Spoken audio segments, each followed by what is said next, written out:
Hello students, good morning to all of you. How are you?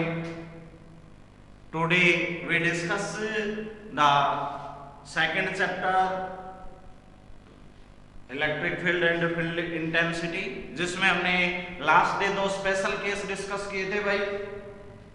Electric field intensity on the axial line of a dipole and on equatorial line of a dipole. वहां से हमने दोनों के लिए field intensity check की थी और ये दोनों में रिलेशन चेक किया था भाई कि जो electric field intensity on axial line और ऑन ए इक्वेटोरियल लाइन है उनमें क्या रिलेशन है. Today we discuss the next point at any position. भाई जो इलेक्ट्रिक फील्ड इंटेंसिटी हमने वो डायपोल के केस में एट एनी पॉइंट के ऊपर डिटरमाइन करनी है. इलेक्ट्रिक फील्ड इंटेंसिटी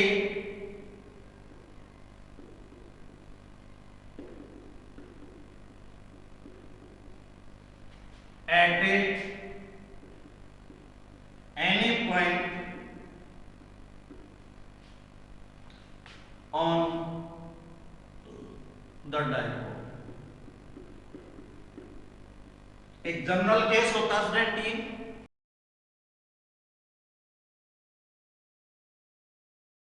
एक डायपोल के लिए किसी भी पोजीशन के ऊपर जब आपका पॉइंट्स लाई किए हुए हैं, दो जो स्पेशल केस थे हमारे एक्सियल और इक्वेटर के, वो हमने डिस्कस कर लिए भैया. अब वो ये कहता कोई भी और पोजीशन अगर वो एक्वायर करे तो भाई ये हम एक इलेक्ट्रिक डायपोल लेके चले student, minus Q plus A Q A be separated by a certain distance से टू एल. एक डायपोल लिया हमने, इससे एक किसी भी पोजीशन यानी कि किसी भी पोजीशन का मीनिंग यहाँ पे स्टूडेंट आप आपकी स्पेशल जो पोजीशन थी एक्सियल और इक्वेटर उनको नहीं लेके चलोगे यहां से. ये पॉइंट मान लिया भाई हमने, let point a P which is of R distance from the mid of a dipole. जो डायपोल था स्टूडेंट हमारा उससे आर डिस्टेंस के ऊपर अज्यूम कर लिया, makes an angle a theta with the dipole moment. यहां से हमारे डायपोल मोमेंट की जो डायरेक्शन है स्टूडेंट वो कैसे आएगी, माइनस क्यू टू प्लस ए क्यू, जिसके साथ ये एंगल किसके ऊपर अज्यूम किया भाई हमने, at an angle a theta के ऊपर. Due to this angle theta the dipole moment resolve in a two components. तो वो दो कंपोनेंट कौन से होंगे स्टूडेंट हमारे, ये जो केस आ गया स्टूडेंट भाई इसके साथ इस P ने एंगल सबटेंड किया तो P रिजोल्व हुआ आपका.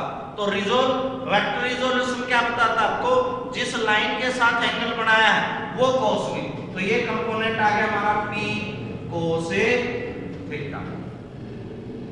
और इसके परपेंडिकुलर जो सेकंड वेक्टर रिजोल्यूशन होगा स्टूडेंट हमारा ये आएगा. तो ये कंपोनेंट क्या आ जाएगा भाई हमारा P sin a थीटा.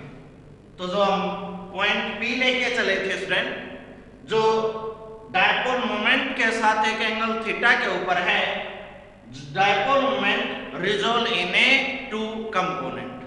तो वो दो कंपोनेंट कौन से हो गए भाई, P cos थीटा हो गया और ए P sin a थीटा के साथ. अब जो P पॉइंट है इसके ऊपर हमने फील्ड इंटेंसिटी चेक करनी है स्टूडेंट. तो जो P पॉइंट है वो P cos थीटा के रिस्पेक्ट में कैसा हो जाएगा भाई, एक्सियल लाइन का केस हो गया. देखो ये यहाँ पे है तो इसी लाइन में है तो एक्सियल का केस हो गया. The point P lies on axial with respect to P cos theta. P cos theta. So electric field intensity at a P P point के ऊपर भाई जो इलेक्ट्रिक फील्ड है, इंटेंसिटी है स्टूडेंट हमारे, वो क्या आ जाएगा? देखो क्या फार्मूला था हमारा, एक्सियल केस है तो भाई E1 मान लें, तो E1 इज इक्वल भाई वेक्टर फॉर्म डायरेक्शन भी शो करेंगे हम यहाँ पे। तो क्या आई थी वैल्यू एक्सियल केस में स्टूडेंट? शाबाश, 2p upon A 4 pi epsilon not a और ए क्यूब, ये केस आया था। लेकिन यहाँ पे जो डायपोल मोमेंट है आपका वो किस में है भाई?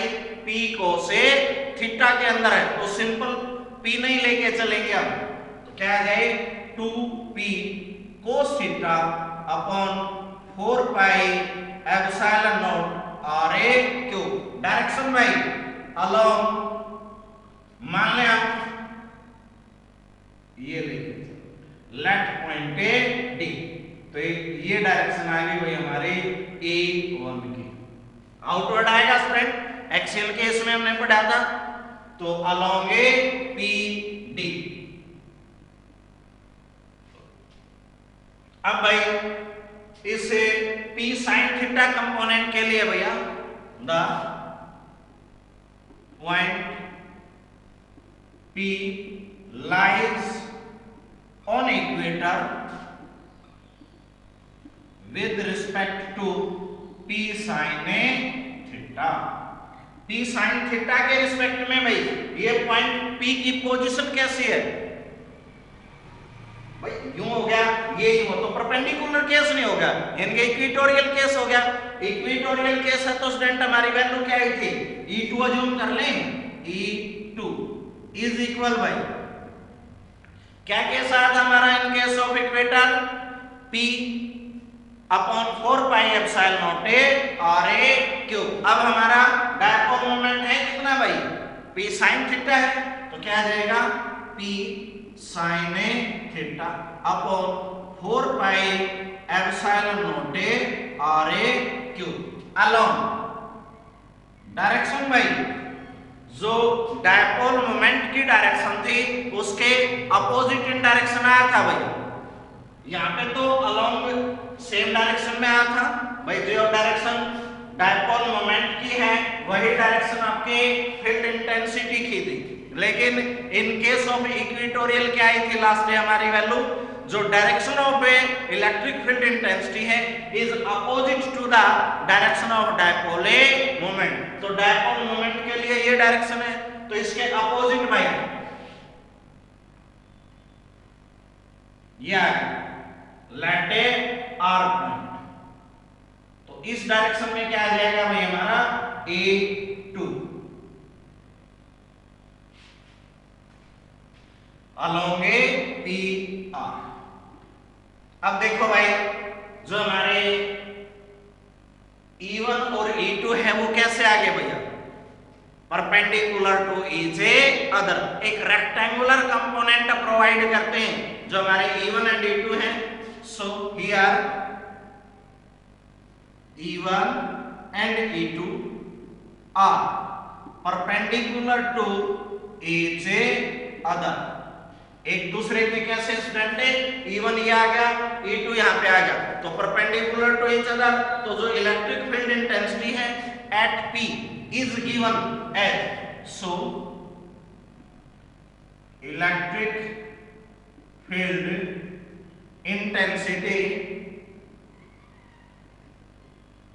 Is given as on point P। तो क्या आ जाए भाई? E is equal E1 square plus E2 square under the, तो रिजल्टेंट वैल्यू आ जाएगी भाई। अब हमारे पास E1 वैल्यू है भाई 2p cos theta upon 4 pi epsilon naught और a क्यूब इसका स्क्वायर, प्लस में भाई E2 वैल्यू भाई, E2 वैल्यू कितनी है हमारी? P sin theta upon 4 pi epsilon naught और a cube square under the root. तो स्टूडेंट यहां से कॉमन क्या है आपका? P दोनों में है, 4 pi epsilon naught r cube दोनों में है, स्क्वायर है क्वांटिटी का, तो यहां से कॉमन निकल गया हमारा E is equal P upon 4 pi epsilon not RA cube square into में भाई अंदर क्या रह जाएगा आपका 2 cos थीटा का स्क्वायर प्लस में भाई sin थीटा का square under the root.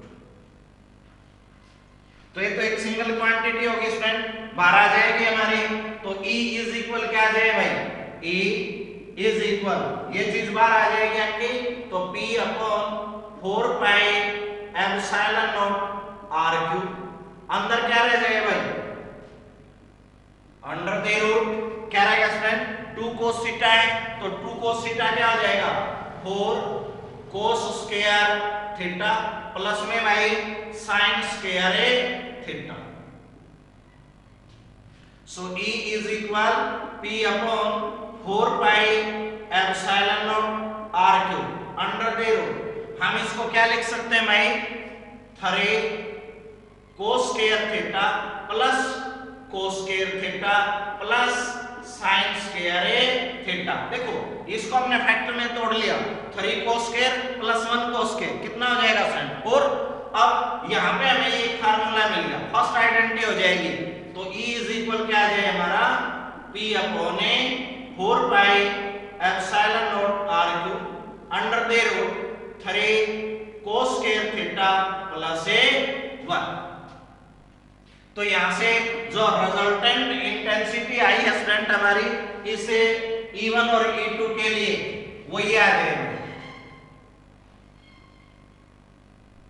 Late E1, तो एक रेक्टेंगुलर कंपोनेंट हो जाएगा ये आपका, ये केस बना दिया स्टूडेंट हमने।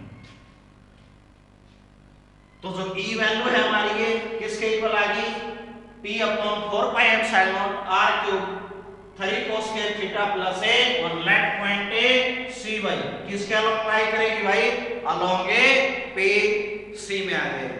तो अब हम यहां से जो स्पेशल केस है और डायरेक्शन ऑफ E है स्टूडेंट उसको चेक करेंगे भाई, डायरेक्शन ऑफ E।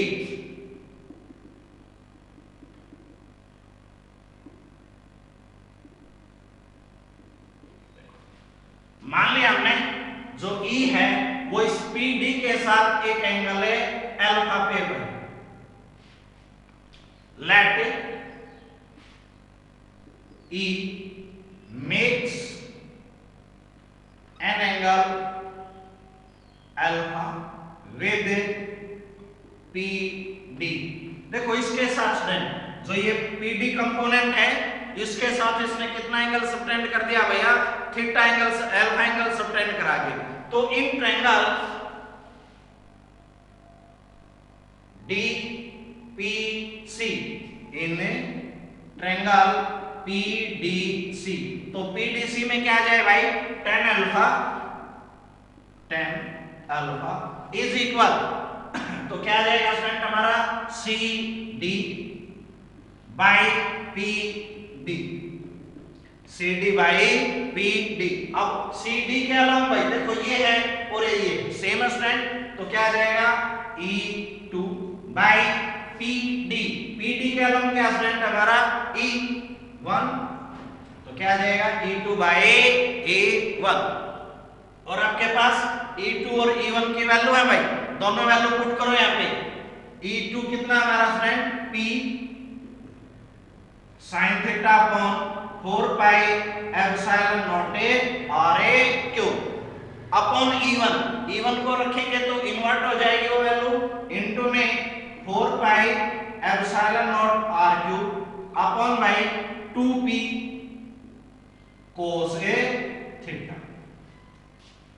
तो भाई 4 पाई एप्सिलॉन नॉट से 4 पाई एप्सिलॉन नॉट P से P, तो tan अल्फा इज इक्वल क्या आ जाए स्टूडेंट हमारा 1/2 साइन बाई कोस क्या होता है भाई साइन बाई कोस क्या बन जाएगा tan A थीटा। तो tan अल्फा इज इक्वल क्या आ गया स्टूडेंट हमारा 1/2 tan a थीटा आ जाएगा। तो इसके लिए स्टूडेंट हम स्पेशल केस बनाएंगे, स्पेशल केस। फर्स्ट पॉइंट है भाई, अगर आपका point P lies in the direction of A PD, PD की डायरेक्शन में लाई करे, यानी कि एक्सियल ऑफ द डाइपोल लाई करे, when point P lies on axial of a dipole, dipole के एक्सियल के ऊपर लाई करे तो भाई तो थीटा वैल्यू कितनी होगी स्टूडेंट, यानी कि जो पॉइंट P है हमारा वो इस डाइपोल के एक्सियल में लाई करेगा, तो एक्सियल में लाई करेगा तो थीटा वैल्यू कितनी हो जाएगी स्टूडेंट हमारे 0 हो जाएगी, यानी कि थीटा इज इक्वल 0। अगर थीटा 0 है स्टूडेंट हमारा तो cos 0 कितना आ जाएगा, सो cos theta is equal cos 0 is equal 1। तो क्या वैल्यू आ जाएगी भाई हमारे cos थीटा जो वैल्यू है वो कितनी बन गई भाई 1 हो जाएगी। तो इस केस में भाई वैल्यू पुट करो आप, थीटा जो वैल्यू आई है हमारी, तो जो रिजल्टेंट वैल्यू है हमारी वो क्या बन जाएगी भाई, यहां पे रखो, सो E इज इक्वल, देखो यहां पे P upon 4 pi epsilon naught R2 under the root 3 cos square theta plus 1 है भाई। अब cos square theta, cos theta value कितनी आ चुकी है आपकी 1, तो 1 स्क्वायर 1, तो 3 प्लस में 1 भाई कितना हो जाएगा स्टूडेंट 4, तो 4 के लिए रूट कितना आएगा भाई 2, तो क्या रिजल्ट आ जाएगा भाई हमारा 2p upon 4 pi epsilon not r3। तो देखो स्टूडेंट जो हमारा E1 था, यानी कि लास्ट डे जो आपने दो केस अराइज किए थे, when the point P lies on the axial and the on equatorial, तो एक्सियल केस में वैल्यू क्या आई थी आपकी 2p upon 4 pi epsilon not r3, वही रिजल्ट प्रूव हो जाएगा स्टूडेंट हमारा।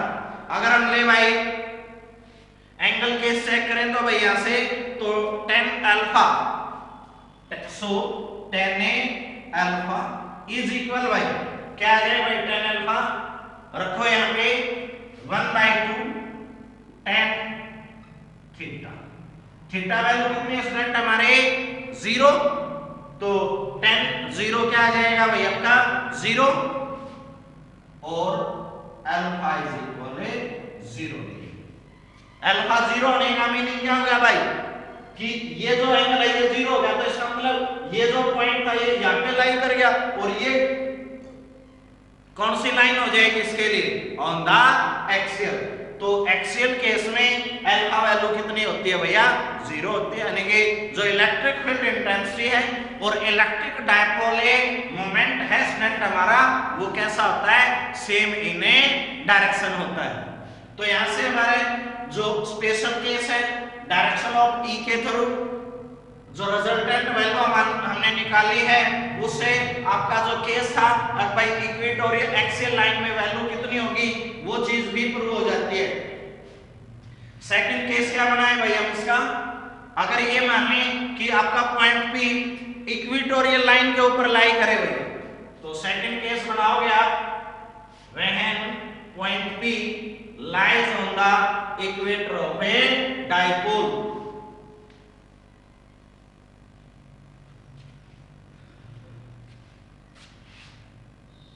when point P lies on equator of a dipole, अगर डाइपोल के ऊपर इक्वेटर के ऊपर लाई करेगा तो स्टूडेंट थीटा वैल्यू कितनी होगी हमारी 90, then theta is equal 90 degree भाई, और एक cos 90 भाई कितना होता है स्टूडेंट हमारा 0, cos 90 वैल्यू कितनी होती है हमारे 0 हो जाएगी।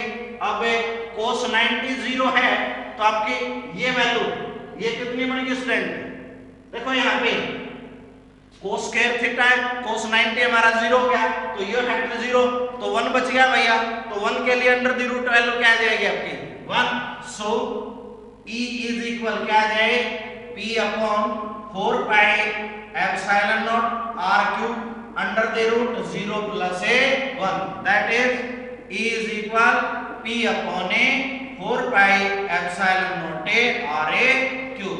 तो आपने इक्वेटर के केस में फील्ड इंटेंसिटी चेक की थी भाई, वो वैल्यू कितनी आई थी आपकी P upon 4 pi epsilon naught a R a cube. तो थीटा अल्फा केस क्या आ जाएगा भाई आपका 10 alpha is equal 1/2 10 a 90 degree, क्योंकि थीटा वैल्यू कितनी है भाई हमारी 90 है, विच इज ए इन्फिनिटी, यानी कि क्या आ जाए भाई आपका अल्फा इज इक्वल क्या आ गया यहां से इन्फिनिटी, अल्फा इन्फिनिटी सॉरी, तो अल्फा वैल्यू क्या आ जाएगी भाई आपकी 90 डिग्री। तो यहां से अल्फा 90 है, तो चेक करो भाई अल्फा 90 ये केस हो गया, तो ये केस है, तो कौन सा केस है भाई ये ऑन द इक्वेटर केस है। तो आप एक्सियल के लिए और इक्वेटर के लिए इस वैल्यू को चेक करते हो, उसमें नोट डालेंगे हमें। जो हमने डायपोल का केस डिस्कस किया है उसमें जो फील्ड इंटेंसिटी आएगी स्टूडेंट वो सिलेंड्रिकल सिमेट्रिकल फॉर्म में होती है, और आपने के चार्ज जो आइसोलेटेड फॉर्म में था उसके लिए जो फील्ड इंटेंसिटी आई थी हमारी वो कैसी आई थी भैया स्फेरिकली सिमेट्रिकल। तो field due to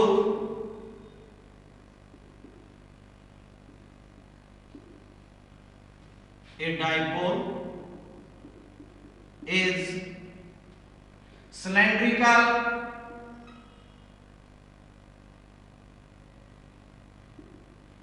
symmetrical and for a single isolated charge is कैसे आई थी student spherical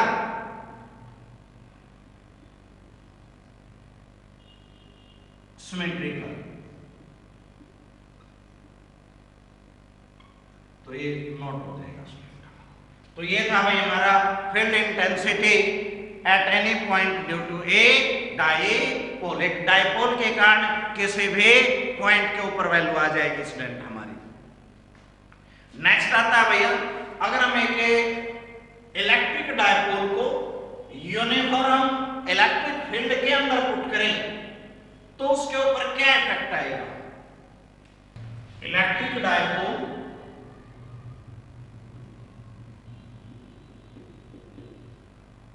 in an external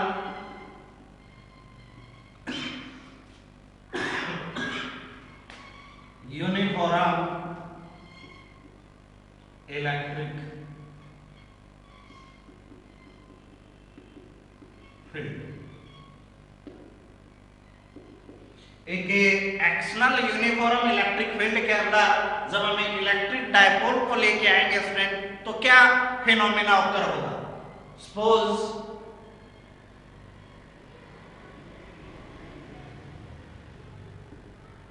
uniform electric field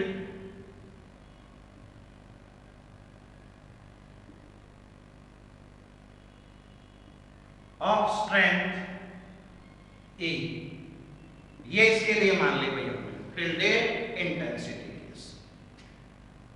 late A dipole, एक डायपोल लिया भाई हमने A be having charge -q plus A q separated by a certain distance से 2l at an angle theta, at an angle theta in the uniform electric field. Let a uniform electric field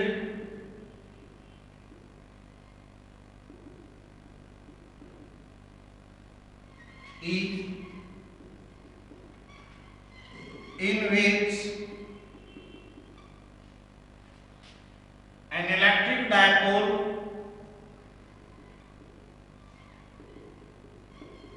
placed at an angle theta, एक angle theta के ऊपर assume कर दिया भैया।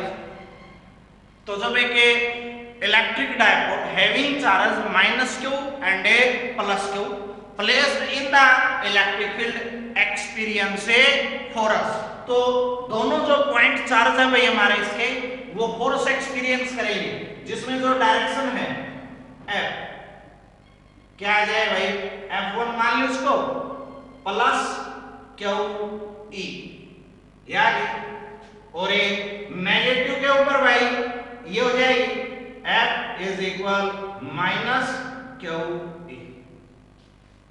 दोनों charge particle के ऊपर फोर्स लगे भाई -QE and a plus a QE, जिनमें जो यूनिफॉर्म इलेक्ट्रिक फील्ड है भाई तो फील्ड वैल्यू सेम, चार्ज हम पहले से डायपोल के केस में सेम लेके चलते हैं, तो मैग्नीट्यूड कैसा आ गया स्टूडेंट, सेम, लेकिन डायरेक्शन कैसी होगी, opposite.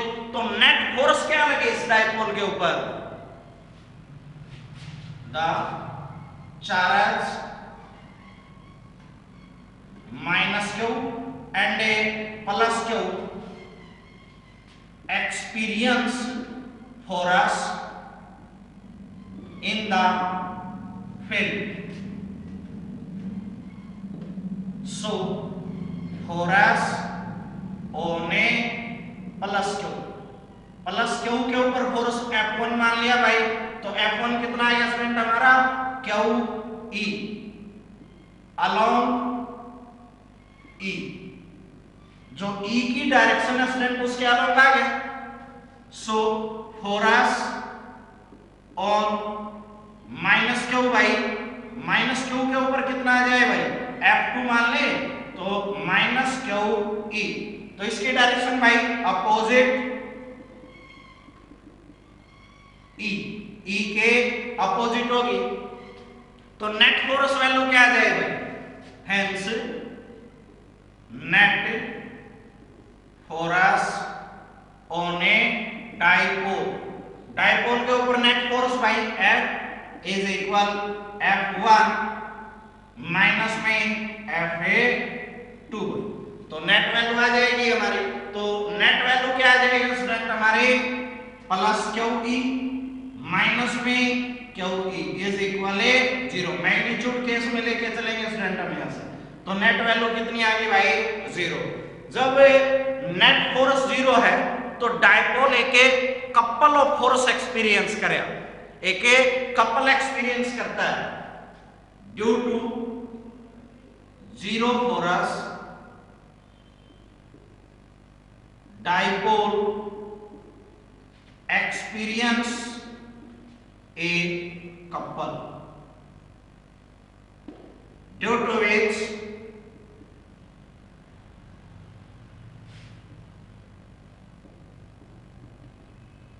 it rotates in clockwise direction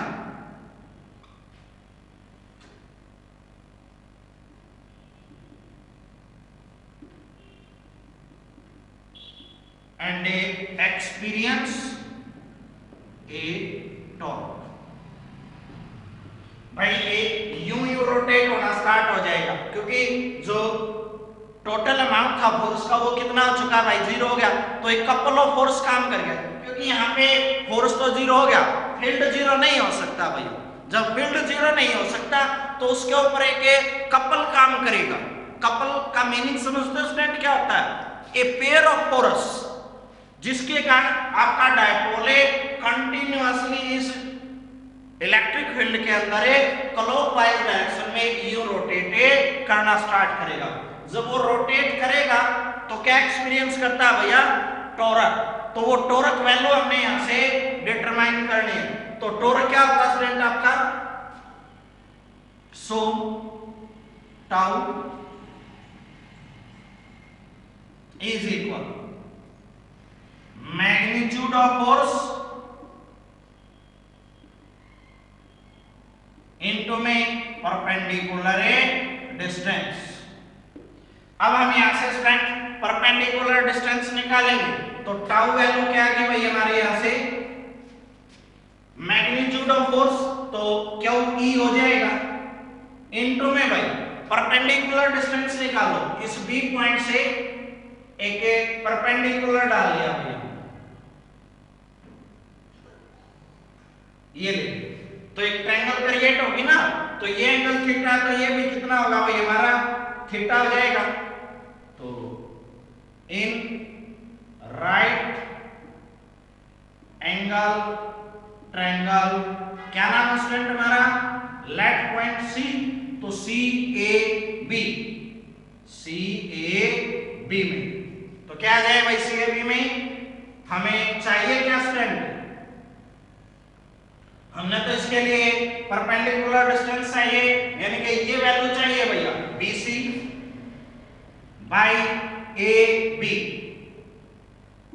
क्या रेशो होता है हमारा भाई, अगर किसी ट्रायंगल के अंदर एक साइड को डिटरमाइन करना है तो हम क्या करेंगे भाई given side divided by hypo, जो हमने चेक करना है वो उन दोनों का के रेशो लेके चलेंगे। हमने परपेंडिकुलर डिस्टेंस डिटरमाइन करनी है भाई, BC को डिटरमाइन करना है और AB आपको गिवन है, तो क्या रखोगे स्टूडेंट जो साइड आपने डिटरमाइन करनी है वो और जो गिवन है उन दोनों का रेशो, तो BC बाई AB। तो क्या हो जाएगा स्टूडेंट हमारा ये परपेंडिकुलर है ये हाइपोटेन्यूस है, तो BC by AB that is A sin theta, तो BC is equal AB sin theta by. अब AB वैल्यू है कितनी भाई हमारी 2LA sin थीटा, तो क्या आ जाएगा भाई हमारा perpendicular distance 2L sin theta, ये आ गया। तो यहां से आपके क्यू इंटू में 12 क्या होता है स्टूडेंट, क्यू इंटू में 12 डायपोल मोमेंट, तो tau is equal PE sin theta. तो टाउ वैल्यू जो है हमारी वो कितनी आएगी भाई PE sin theta in vector form भाई।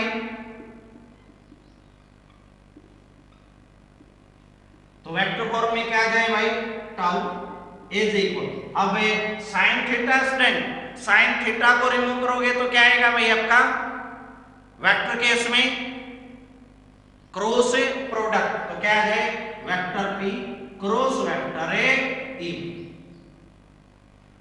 ये तो जो डायपोल मोमेंट जो यहाँ पे इसने इन द डायरेक्शन शो किया था, जो जब ये यूनिफॉर्म इलेक्ट्रिक फील्ड के अंदर रोटेट करेगा तो एक टॉर्क एक्सपीरियंस करेगा स्टूडेंट, और वो टॉर्क वैल्यू कितनी आ जाएगी हमारे tau is equal P into में E आ जाएगी। तो यहां से आप इसके स्पेशल केस निकालोगे भाई,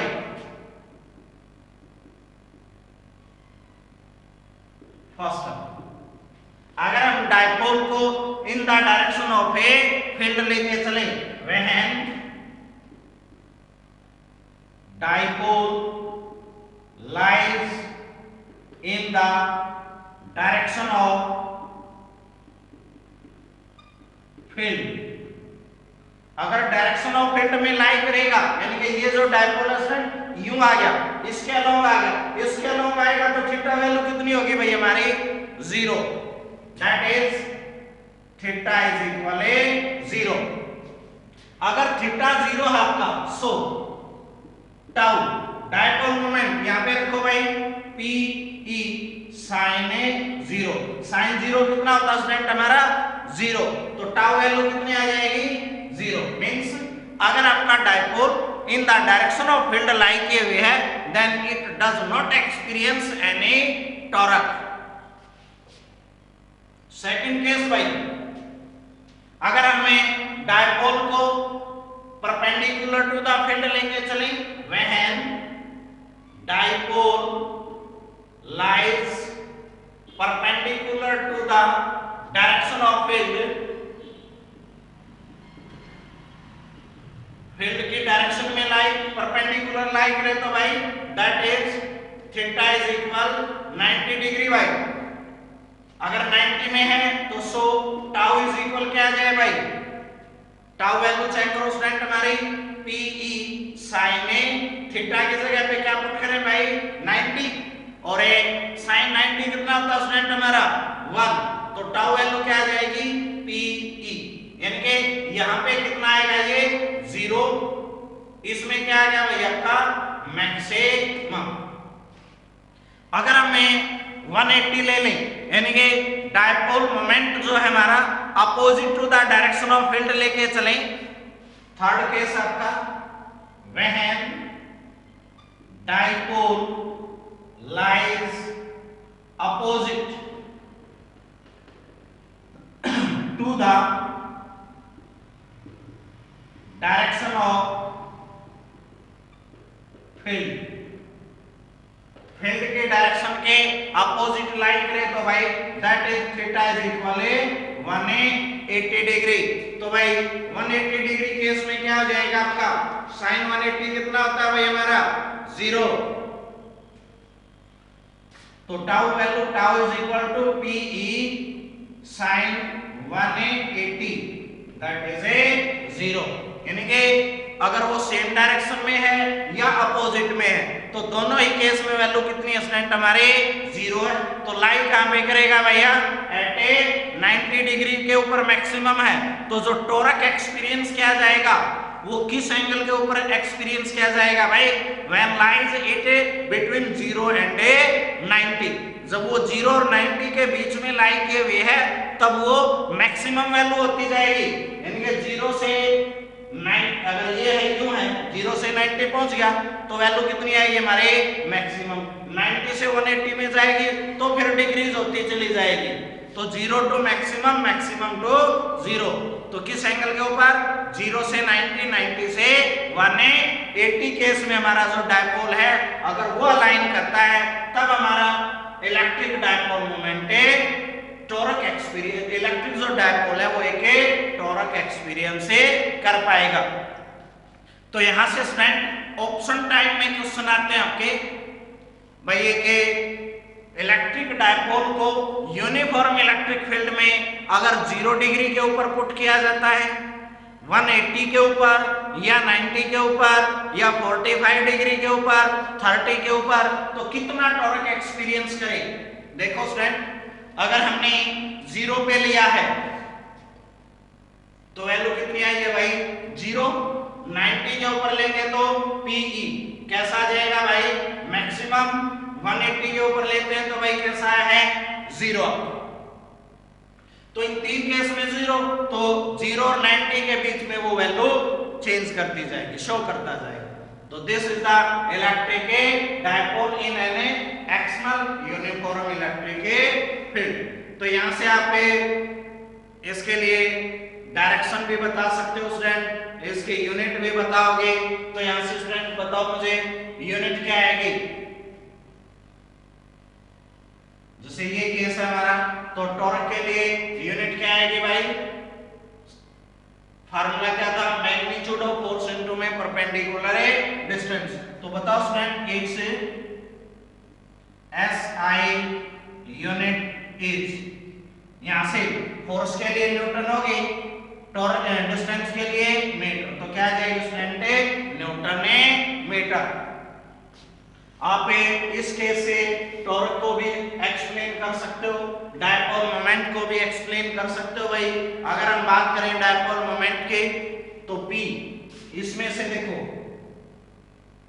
S P इज इक्वल क्या आ जाए भाई tau upon E sine theta.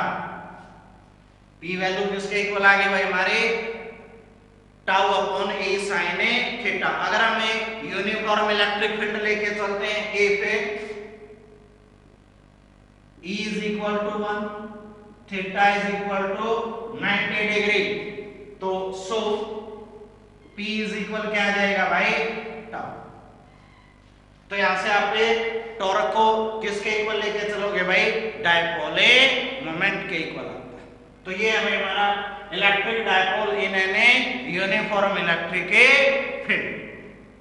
Next आता स्टूडेंट हमारा इसी से रिलेटेड है बिल्कुल, electric potential energy of an electric dipole in a uniform electric field. इस इलेक्ट्रिक फील्ड के अंदर जब इस डाइपोल को रोटेट किया गया है तो कितनी एनर्जी स्टोर हुई है स्टूडेंट, वो निकालनी। यही टॉपिक यूज करना है हमने, जो चीजें आपने यहाँ पे लिखी हैं वो लेके चलेंगे। अब डायग्राम यही होगा आपका,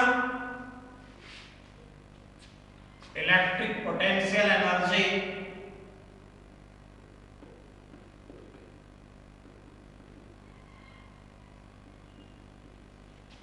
of an electric dipole in uniform electric field. एक यूनिफॉर्म इलेक्ट्रिक फील्ड के अंदर जब हम एक डाइपोल को लेके आते हैं स्टूडेंट, तो उसके लिए पोटेंशियल एनर्जी चेक करनी है हमें। लास्ट आर्टिकल के अंदर स्टूडेंट हमने एक इलेक्ट्रिक डाइपोल को जब यूनिफॉर्म इलेक्ट्रिक फील्ड में अलाइन किया तो उसने एक टॉर्क एक्सपीरियंस किया था भाई। वह a dipole placed in uniform electric field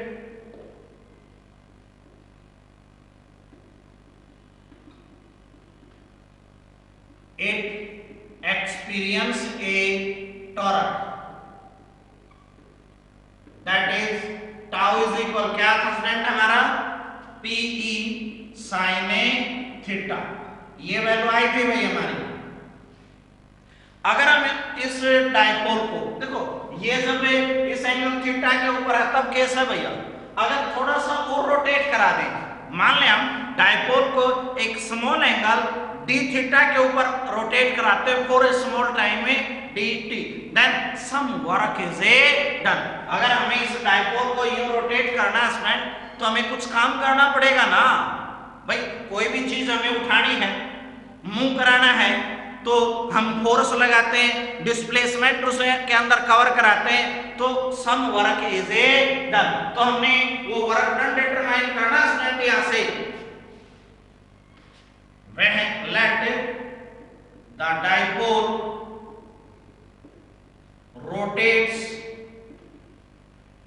at a small angle d theta in small time dt, then some work is done. तो वो वर्क डन क्या है स्टूडेंट हमारा, डी डब्ल्यू इज इक्वल, भाई रोटेशनल केस है तो force के लिए एनालॉग क्या हमारा टॉर्क, और डिस्प्लेसमेंट के लिए भाई angular displacement, that is A D W is equal tau into में डी थीटा। अगर हम किसी बॉडी को स्ट्रेट लाइन में मूव कराते हैं, पुश या पुल करें भैया, तो वो डिस्प्लेसमेंट हमारे ds से लिख रहे थे आप, लेकिन यहाँ पे हमने इसको एक एंगल के ऊपर रोटेट किया है स्टूडेंट, तो एक स्मॉल एंगल है डी थीटा जो क्रिएट हुआ है वो एंगुलर डिस्प्लेसमेंट कहलाती है। तो dw इज इक्वल क्या आ जाएगा, टाउ इनटू में डी थीटा। तो यहां से आपकी टाउ की वैल्यू है, तो dw इज इक्वल क्या आ जाए भाई, PE sin थीटा इनटू में डी थीटा। अब ये जो वर्क डन हुआ स्टूडेंट हमारा, वो एक स्मॉल एंगल है डी थीटा के ऊपर हुआ है। अगर आपने होल वैल्यू निकालनी है तो आप क्या करोगे, उसके लिए इंटीग्रेट। मैंने आपको लास्ट में भी बताया था भाई कि मैथमेटिक्स के आपके दो चैप्टर हैं, डिफरेंशिएशन एंड इंटीग्रेशन। तो in case of differentiation we determine the small value of a large value, and in case of integration we determine large value of a small a value। तो यहाँ पे एक small value है, तो इसके लिए large value निकालने के लिए क्या करेंगे भाई, integration, integrating on a both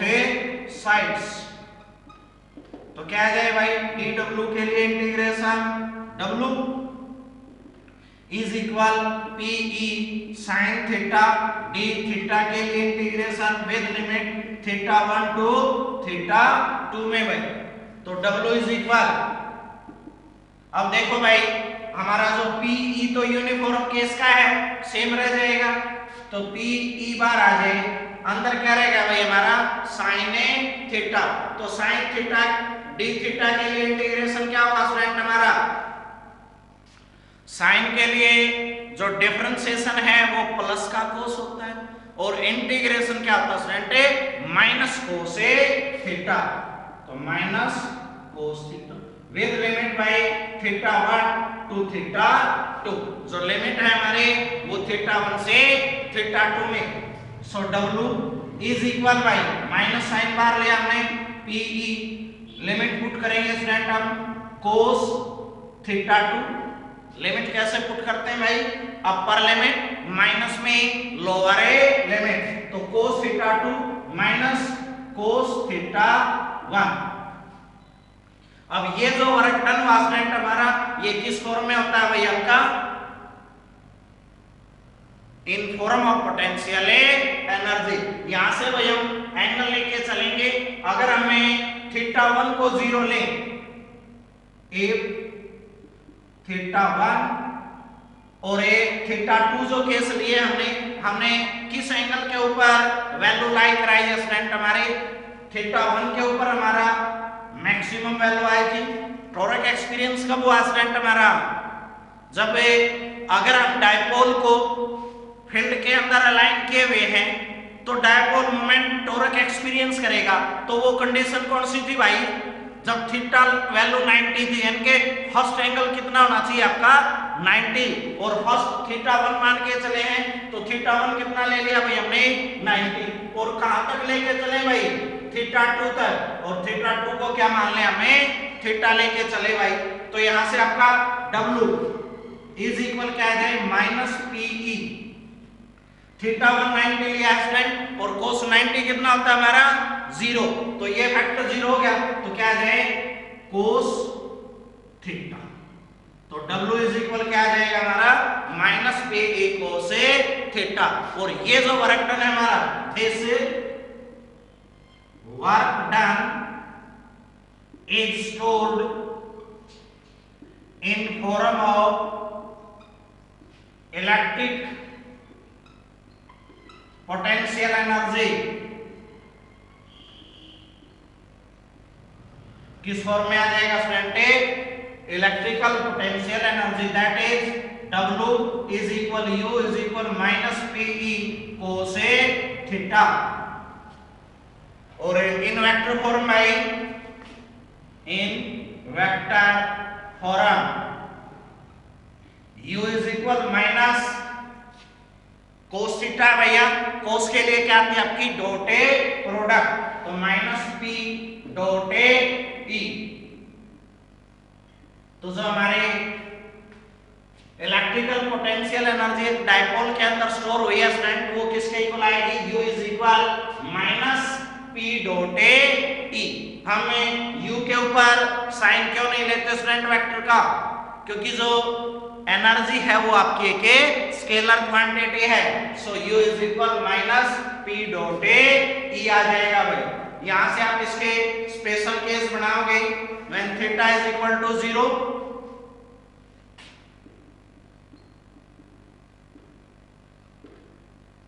special case first है भाई व्हेन थीटा इज इक्वल 0।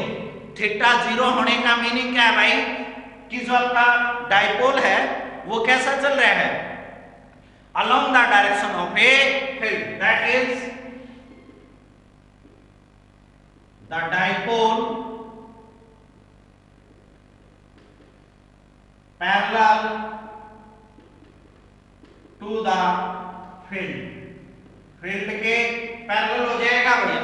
जब हमारी थीटा वैल्यू 0 है तो चेक करो भाई क्या वैल्यू आई थी आपकी, U is equal minus P E cos theta. तो माइनस पीई कोस 0, कोस 0 कितना होता है स्टूडेंट हमारा 1, तो क्या आ जाएगा माइनस पीई, यानी कि वो वैल्यू एक्वायर करेगा, पोटेंशियल एनर्जी आएगी उसके लिए।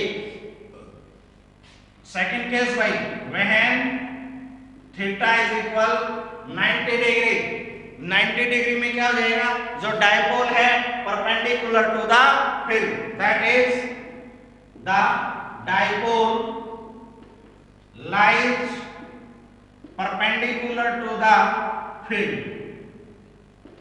फील्ड के परपेंडिकुलर है भाई, तो u इज इक्वल क्या आ जाए, u is equal minus P E cos theta, value कितनी ले भाई हम 90, और कोस 90 कितना होता है स्टूडेंट हमारा 0, तो u वैल्यू कितनी आ जाएगी आपके 0। और 180 केस में भाई थर्ड केस है हमारा, when theta is equal 180, 180 means क्या हो जाएगा, that is the dipole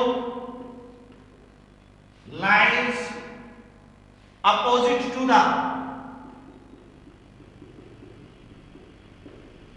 field, field के अपोजिट लेके चलेंगे भाई, जब वो फील्ड के अपोजिट लाइन किए हुए हैं तो u, so u is equal minus P E cos 180, और कोस 180 क्या होता है स्टूडेंट हमारा -1, तो u इज इक्वल क्या आ जाएगा P E cos 180 is equal to -1, तो ये हमारे वैल्यू आ जाएगी, यानी कि जो हमारी एनर्जी है, अगर आपका डायपोल अलोंग द फील्ड है तो -p, that is A minimum, अगर परपेंडिकुलर लाइन के हुए तो 0, और एंटी पैरेलल है अपोजिट डायरेक्शन में है तो मैक्सिमम। जैसे हमने टॉरक को डिटरमाइन किया था भाई, जब आपका डायपोल अलोंग द फील्ड था, परपेंडिकुलर टू द फील्ड था और अपोजिट टू द फील्ड था, तो तीनों केस में हमने टॉरक को डिटरमाइन किया था। तो इसी प्रकार तीनों ही केस में हम उसके लिए पोटेंशियल जो एनर्जी बनती है उसको चेक करते हैं भैया। जब वो along the dipole, along the direction of field है तो u कितना आ जाएगा -pe, यानी कि एनर्जी तो स्टोर हो गई, लेकिन नेगेटिव केस में भाई when theta is equal to 90 तो क्या आ जाएगा 0, when theta is equal to 180 that is a opposite, तो u इज इक्वल टू क्या आ जाएगा स्टूडेंट हमारा pe, that is a maximum. तो यहां से ये केस हो जाएंगे स्टूडेंट हमारे। तो जो electric potential energy of the dipole है वो मिनिमम भी होगी, 0 भी होगी और एक मैक्सिमम भी होगी भैया। The dipole in the position of a stable equilibrium, unstable in equilibrium, यानी कि अगर हम ये बात करें भाई कि जो डायपोल है वो स्टेबल होगा या नहीं होगा। स्टेबल कब होगा भाई, जब वो मिनिमम एनर्जी एक्वायर करेगा, और अनस्टेबल कब होगा भाई, वो जब मैक्सिमम एनर्जी, यानी कि इस केस में dipole is a unstable in equilibrium, dipole is unstable, और इस केस में क्या आ जाएगा भाई वो स्टेबल। स्टेबल का मीनिंग क्या है यहाँ पे भाई, एनर्जी कम है तो अपनी पोजीशन के ऊपर रहेगा, वो मूवमेंट शो नहीं करेगा। जितनी एनर्जी कम होगी तो वो अपनी पोजीशन के ऊपर ही लाई करेगा। तो यहाँ पे मिनिमम एनर्जी है तो स्टेबिलिटी एक्वायर करेगा, सो स्टेबल इन इक्विलिब्रियम बोलते हैं। यहाँ पे एनर्जी मैक्सिमम है तो मोमेंट शो करेगा स्टूडेंट। जब वो मोमेंट शो करेगा तो उसको हम क्या नाम देंगे भैया, अनस्टेबिलिटी शो करेगा, अनस्टेबल इक्विलिब्रियम। तो यहाँ से आप ऑप्शन टाइप में क्वेश्चन भी बना सकते हो, when did the dipole is unstable in equilibrium। तो अनस्टेबल कब होगा, when its energy is a maximum, और स्टेबिलिटी कब आएगी भाई, when it is a along the direction of it, that is theta is equal to 0। तो आज के लिए स्टूडेंट यही है। तो आपने इसको रिवाइज करना, ऑप्शन टाइप क्वेश्चन बनाने। नेक्स्ट डे हम इसके न्यूमेरिकल सोल्व करेंगे स्टूडेंट। Thank you.